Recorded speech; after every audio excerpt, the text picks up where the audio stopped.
Hey everyone, this is our second video today at eTail Toronto. I am pumped. It took me 2 years to get a date with this man. Roger, thanks for joining me this morning. I Of really course. appreciate it. I'm great.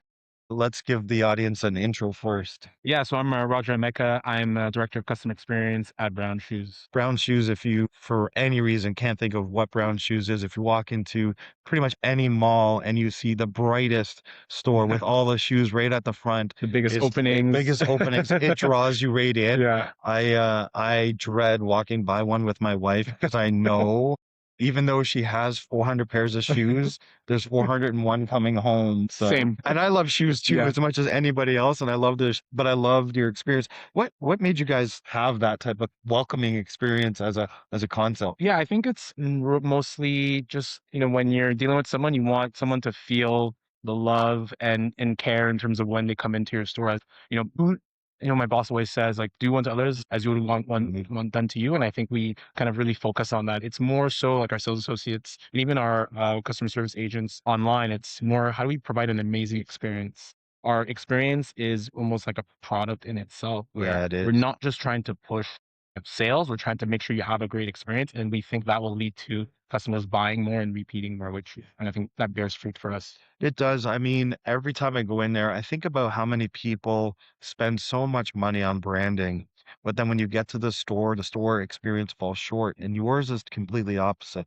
You walk in, it's bright, it's clean, Mhm. it's beautiful. The staff will Yeah, come to you right away and not pushy, yeah, just to let you know that yeah. they're there and they have you when you are ready. And I appreciate that whole, I don't want to call it a selling experience because it's not so much selling. It's about just creating that atmosphere. It's just being friendly. It's Yeah. it's really being genuine and being friendly with people who are coming in. It's really as if like someone is coming into your house. How do you welcome someone when you're having someone over for supper? It's being welcoming, a really early greeting, Mhm. making sure that we come out of the cash register and come outside to hand the shoe and thank them, and hope that they come back again. It's even when customers come with their kids, like Yeah. acknowledging their kids. Like, I have two young kids as well, right? And when I go to the stores, it's sometimes I don't identify myself as, Roger Emeka works at head office, and people are so, they're like happy to see the kids, right? Like, that makes the Mhm. shopping experience much more pleasant, because sometimes when you're shopping with kids, it could be tough, right? Yeah, and everyone's like, "Oh, can you get the kids out of here?" Yeah, Right? exactly. It's not the case at all. Like, sometimes we'll have coloring books. There's ways to interact with them. So really, it's a welcoming experience for anyone who comes in. Yeah, I think the other thing I appreciate about your business is the omni-channel Yeah. experience. And you get in there, and I know some people will just take this for granted, but the fact that you're able to like locate at another location Mhm. the size that I'm Yeah. looking for, the color that I'm looking for, and then be able to get it either in store or deliver it to me is just, it takes the hassle out of shopping. Yeah, for sure. And I think like in this day and age where, Amazon and speed and delivery is so important, but also like, look, if you don't have the inventory, it's being able to leverage technology to say, hey, I could buy it in store, I could ship it to my house, I could ship it to this store, I could ship it to another store. And it all that happens really seamlessly and really, really quickly. And I think a lot of what's happening in the retail landscape has pushed other retailers to provide multiple options to customers. Amazing. So you've been here for the day and a half so far. Yeah. What have you taken away from the experience so far? There's a lot of talk about AI. It's the first time I've ever heard about AI. It But just happened. yeah, but I think it's AI. Obviously, it's how to build teams. I find this oftentimes conferences, you come out with just metrics and KPIs to look at. I'm more so yesterday and today, how to build teams, how to get other departments involved. I have a workshop later on customer experience, and how bringing customer experience to the forefront will allow you to reduce churn. I've been hearing more and more speakers talk about, hey, listen to the call center, listen to customer experience, listen to CX metrics to make sure that whether it's for your marketing, for your logistics, for your acquisition, your retention, you're understanding the full customer journey and how that impacts their levers of the business. So I think that's like, it's been great to see that aspect.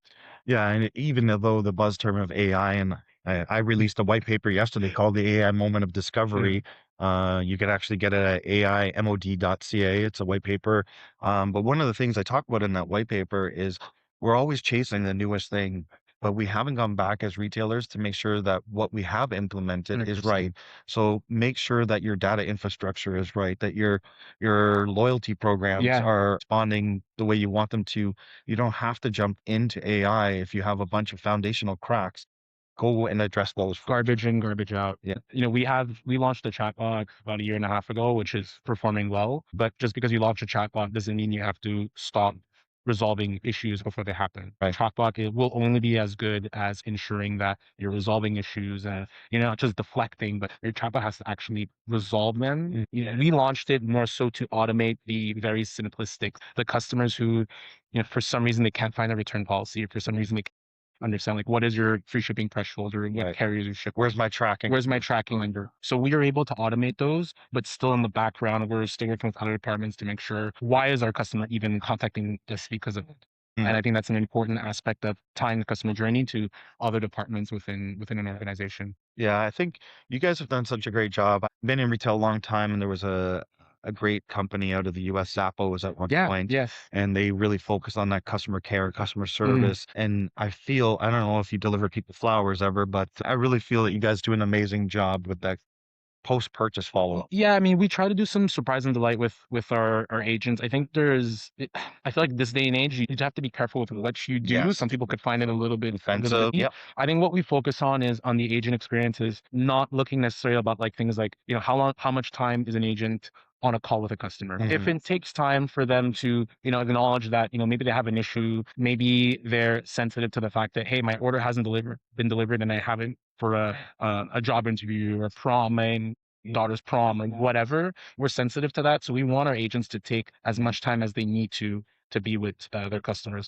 I think from a post-purchase perspective, it's being proactive. So we have all the data, we have all the carrier integrations. There's no reason why we should not be ahead of if issues arise. Customers are Right. okay if issues arise. To not notify them proactively so that they can either just A, know what's happening, or B, make other arrangements. I think you're doing a disservice to your customers if you're not leveraging that. That's good. It's good to hear that you have a balance of like you don't have the Tim Hortons drive-through window countdown clock that you have to be served in No, yeah. 36 seconds, but you also don't want stuff to drag on forever. You want to get to a solution. For sure. Yeah. So yeah, we have KPIs on that and like we use a lot of technology to, in CX, there's a lot of hey, your customer gave you a good satisfaction score.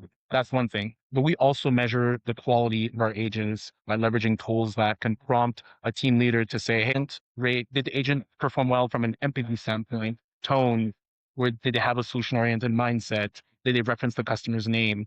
All of our agents actually get rated on those aspects so that Mhm. we know, okay, maybe they didn't get a good customer satisfaction score, but they did do everything they could do. So it's more on the policy and less on the agent experience. So that tells leadership like myself, well, maybe we should refine our policies. Maybe there's something that we need to look at from that standpoint. Makes sense. So I don't want to take up a lot of time. I know you got a lot of things to do today, and we'll get into a longer form discussion on a follow-up Sure. opportunity. So thank you for coming by. How do people get a hold of you if they want to connect? They could find me on LinkedIn, Roger Emeka. And you can email me too. Happy to share my email, Roger Emeka at gmail.com as well. Perfect. Thank you, Roger. Really appreciate it. We'll keep in touch and we'll get you on for a longer form Awesome. in a few weeks. Awesome. Thanks, Chris. Appreciate it. Thanks, my friend. Take care.